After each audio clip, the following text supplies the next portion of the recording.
Let me tell you about the most humbling experience of my career. In 2012, I agreed to be interviewed by a journalism student for his master's thesis on pedophilia, my area of expertise. I wasn't looking forward to the interview. I had plenty of real work to do.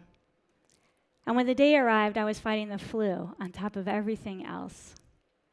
But the student, Luke Malone, had taken the train down from New York City to Baltimore, and I didn't have the heart to cancel on him. We ended up speaking for hours that day about why people commit sex offenses, whether they can be helped, whether their first offense could have been prevented. After the interview, Luke emailed me. Did I want to meet some young, non-offending pedophiles? Non-offending pedophiles. Have you ever heard those words put together? I had not. For 25 years, I had conducted research on adolescents and adults who already had sexually offended. It had never occurred to me to study people living with, but not acting on, sexual interest in children, non-offending pedophiles. At the time of the interview, I was working with several colleagues to develop a prevention program for adolescents with sexual interest in children. And even in the context of that project, it still had not occurred to me that there were kids out there already making the decision to refrain from acting on their attractions. I thought our program was going to create non-offenders. I assumed, perhaps like many of you, that anyone sexually interested in children was destined to offend unless someone intervened. I was appalled by my arrogance and my ignorance, and I gratefully accepted Luke's offer to meet some of these young people. Before I tell you about those meetings and how they altered our thinking about the prevention of child sexual abuse, I want to explain why we focus some of our prevention efforts on children. For this to make sense, I'd like to share two surprising facts with you. First, what do you think the average age is of a typical child sexual abuser? 24? 34? 44? In fact, the peak age for engaging a prepubescent child in harmful or illegal sexual behavior is 14. 14 years old. So that's the first important fact, that about half of all sexual offenses committed against prepubescent children are committed by other children. Second, how likely do you think it is that a child who has one conviction for a sexual offense will get a conviction for a second sexual offense?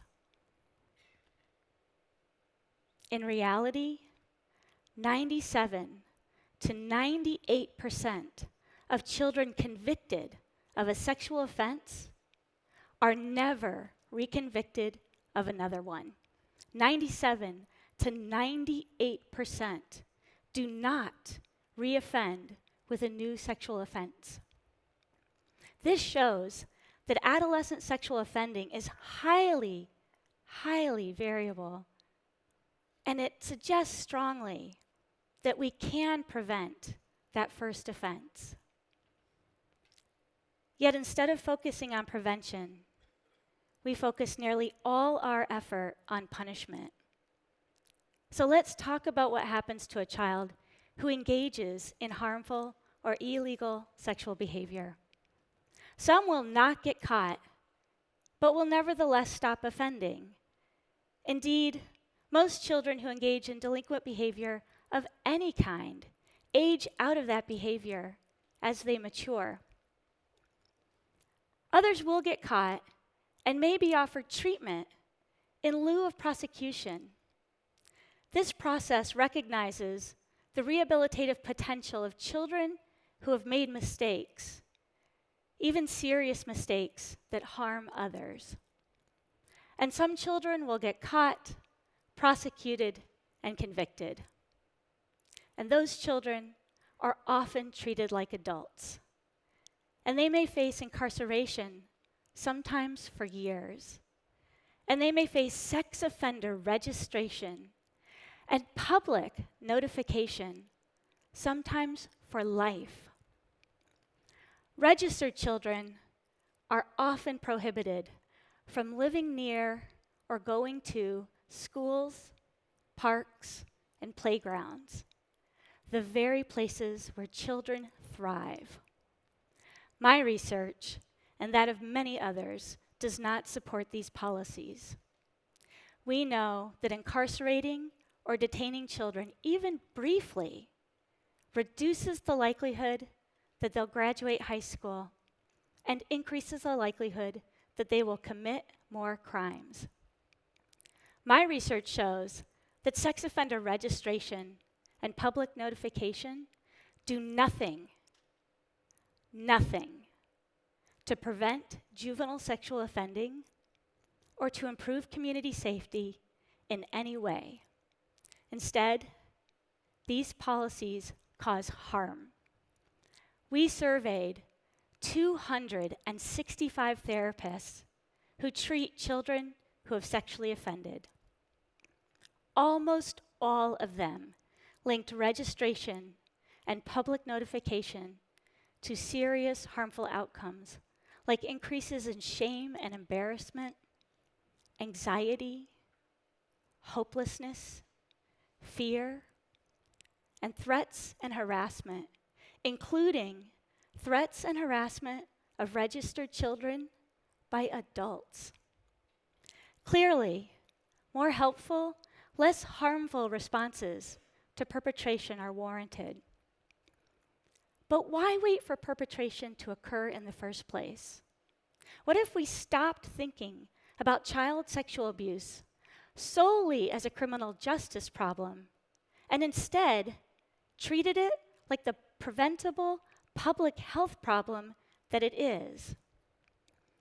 Now you may be wondering, can we really prevent child sexual abuse? And if so, how? Decades of research shows that we can prevent every other kind of child victimization, child physical abuse, child neglect, bullying, peer-on-peer physical violence. We can prevent these forms of abuse because we know why people offend in these ways, and we've designed policies and programs to address those risk factors. Well, we know why children engage in harmful and illegal sexual behaviors. It's a long list. Risk factors include sheer ignorance, impulsivity, inadequate adult supervision, risk-taking, delinquency, and sometimes, rarely, but sometimes, sexual interest in young children. These are just some of the risk factors associated with adolescent sexual offending. And we could take many approaches to resolve those problems and prevent child sexual abuse, just as we already do with other forms of child victimization. One of Luke's main contacts for his master's thesis was a young man he called Adam. When I first met Adam, he was 19 years old, living at home, and going to college. Adam told me he first realized he was sexually interested in young children when he was just 12. And as he got older, but the kids he was interested in did not, the full meaning of his interest dawned on him. Adam became depressed and overcome with guilt and shame. And when he finally looked for help, he could find nothing.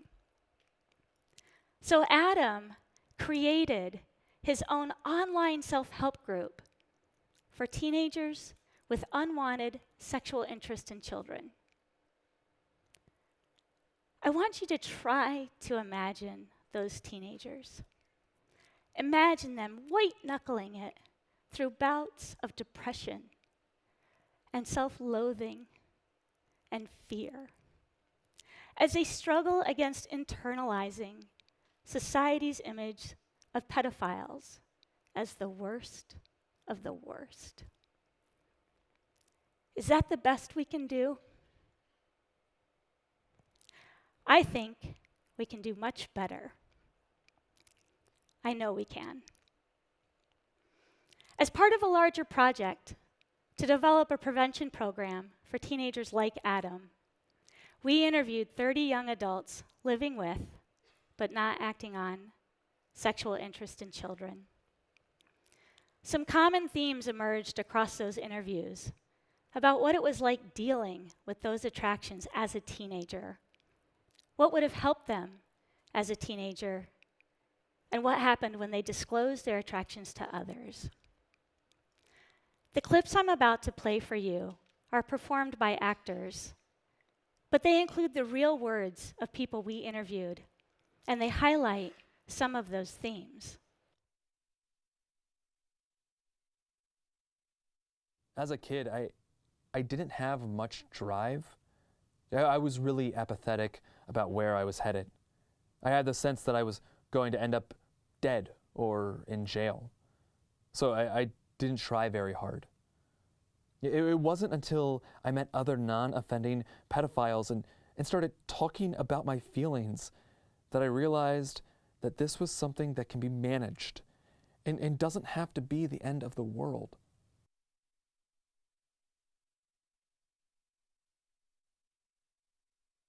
My biggest fear was that I wouldn't be able to talk long enough to actually describe my situation to people before they formed a negative impression and just branded me. I didn't want to lose those relationships or my friends. I didn't want to go to jail because I wasn't sure if my thoughts were legal or not. I didn't want to get in trouble with people. I didn't want people to know that I was different because I didn't really know why I was different. I didn't understand the attraction myself. I was worried that people wouldn't want to try to understand the attraction. They would just want to put me away.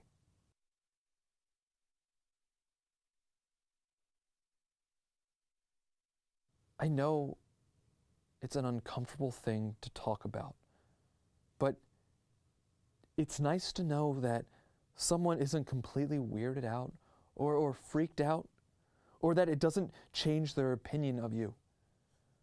Just giving that reassuring response, that's really helpful. I imagine parents want to know what the right thing to say is. I feel like it should be obvious. The answer is just, I love you, and this doesn't change anything. So what can we do to effectively address child sexual abuse? As a start, we can stop equating a child's behavior with that of an adult's. At a young age, Adam accessed sexually abusive images of children, child pornography, without having any idea that doing so was both harmful and illegal. We rightly stigmatize and punish adult sexual violence, but children are not adults, and it is appropriate and it is just to treat them differently.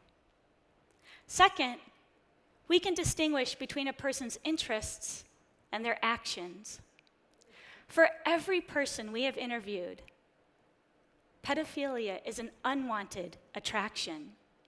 It is not a choice. The choice is to not offend against a child.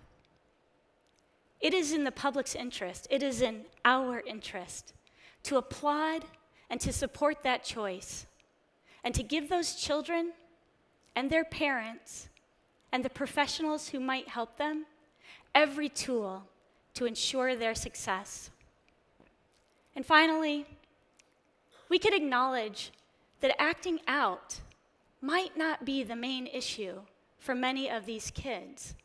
Some will need help resisting strong urges some of the time.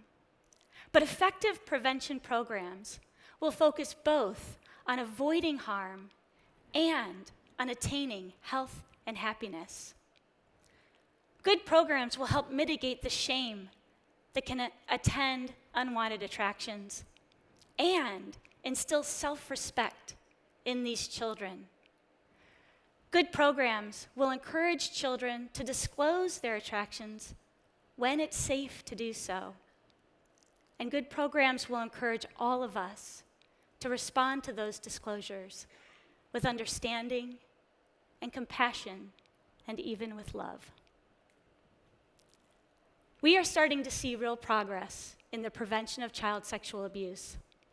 In Germany, the Dunkelfeld Prevention Program offers confidential treatment to people with sexual interest in children.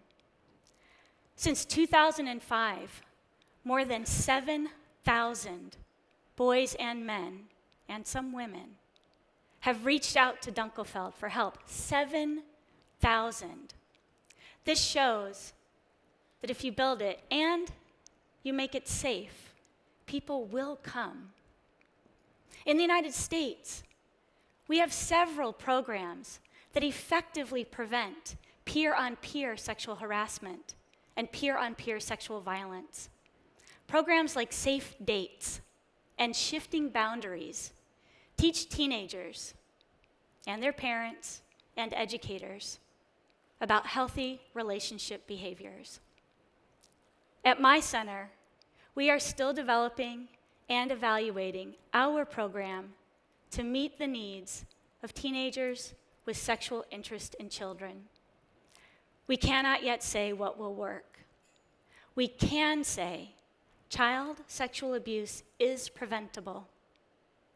We have known for years that adolescent sexual offending peaks at a young age and is highly transitory. These are hallmarks of a preventable problem. What Luke's reporting taught me is there are children out there who have not offended, who may never offend, but who are desperate for our help. We cannot let them down. Prevention, not punishment, prevention is the key to ending child sexual abuse. Thank you.